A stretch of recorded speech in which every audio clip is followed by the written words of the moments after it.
So what makes these species invasive? There's hundreds and hundreds of plants and insects and various other things that come into this country every year, really. And there's only a handful of plants that really become invasive. And it's because they have these characteristics here. And I want to talk about each one individually. But it's basically just they have this natural or enhanced robustness that gives them advantage over native species.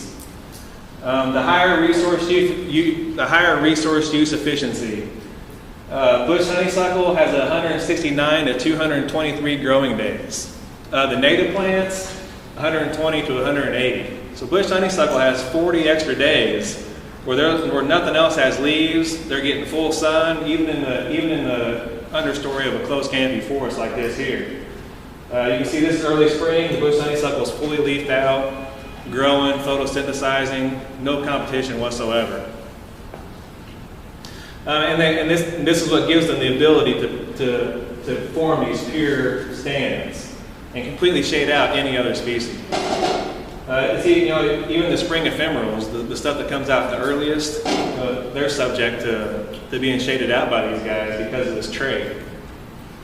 They have a high reproductive output. They can make about one bush can make about 20,000 seeds per year.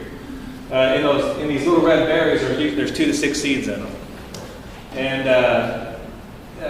they're animal dispersed, mostly by birds. The birds will eat the seeds, they'll fly off, sit on a branch, and they'll drop it. That's why you usually find bush honeysuckle at the base of a nice oak tree or something. But the berries are not preferred by wildlife. It'll be the last thing a white-tailed deer or a wild turkey would eat. Mostly just eaten by birds. The one advantage that we do have on bush honeysuckle is that it does not have a viable seed source.